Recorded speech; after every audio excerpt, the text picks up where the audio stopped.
Why the casual guitarist? Why should you even waste your time listening to me when you can listen to somebody like Rick Beato, who's 1,000 times better, knows way, way more than me about playing guitar, about music in general. There's other people, Jens Larson, jazz guitar. He's very easy to understand. He brings things right to the level that you seem to need. Amy Nolte, who's a keyboard player and yet has all kinds of great ideas about learning music and playing jazz.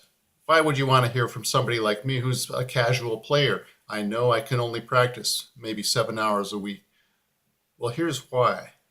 Those people that know stuff so well that are on YouTube, the same people that I watch, that I use as a resource for myself to grow as a musician, those people learn stuff in a different way than you and I. They learn by hours and hours of practice. Those guys have been practicing 4 hours a day or more, probably since they were in junior high.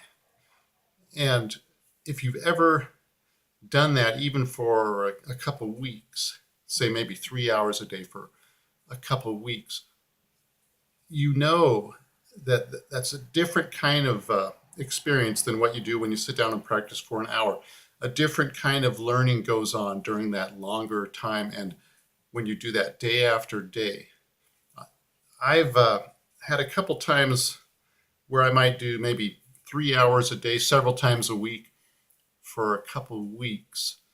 And on the days when I didn't do 3 hours, I might do one or two. And I've begun to get a glimpse of what that's like, what that can do for you as a musician. It's to me, it's the difference between taking a language course before you go to a country and growing up speaking the language or living there for a few years. It's just a totally different thing. You know, when you're practicing for an hour, you're not going to reach that level. You're not going to acquire things in the same way. And in fact, that's as I think about this now, I want to try that again. I'm going to try to do this fairly soon, and we can maybe document and see what I notice while I'm doing for at least 2 weeks. Practicing 3 hours a day for at least 2 weeks, and let's see if I notice, what the differences are. I'm going to try to do that sometime in the next couple months. And if any of you decide to do something like that, I got to tell you right off, just be careful, especially if you're older like me, or even if you're out of your 30s. Watch out that you don't bring on some kind of repetitive motion injury. Or I did that once, actually, from playing guitar. I'm also a computer programmer, so I keyboard a lot as well, and so I've got to really watch it. So if you're doing some longer practice, just be sure that you're careful about your technique.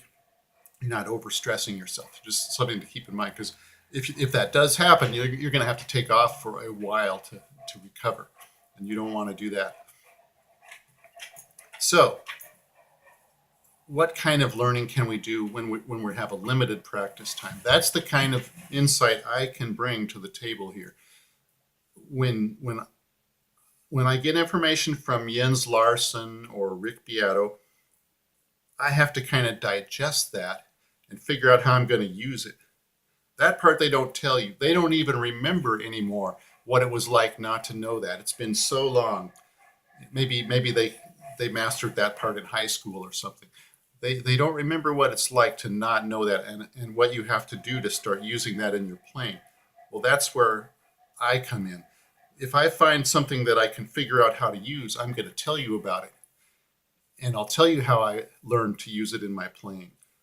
And some of the stuff they give you, that's not easily apparent. Even though you know that it's good, you know that it's useful, you're not going to maybe be able to do anything with it because you just can't quite put the pieces together. So that's what I hope to bring to the table here. There's one other thing that I think I can add as well. I said, I work at a keyboard a lot. I'm a computer programmer. I got when I was going to college, I went to Portland State University, got a degree in math and chemistry. And as I was taking a class, there was one class I had called Advanced Calculus, Math 311. And the teacher for that was probably the best, most easy to understand math teacher I've ever had.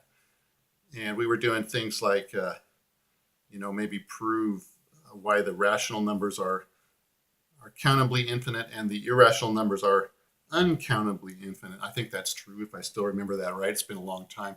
So, logical proofs, marshalling arguments from first principles. And that's what we were doing in this math analysis class. Now, this teacher, I think his name was Larry Homewood, if I remember right. He was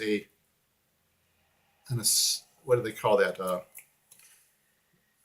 Not assistant professor, an adjunct professor, I believe. He had just gotten through grad school. Might even be might even have still been a grad student. And the stuff that we were studying, he probably took the year before, maybe at a graduate level, but it was the same course. So it was really fresh with him, and he remembered how he had learned it because he'd just done it. So I think I've got the same advantage here that those experts do not have. It's been such a long time since they did that. Thank you for listening to the Casual but Serious Guitarist. Talk to you next time.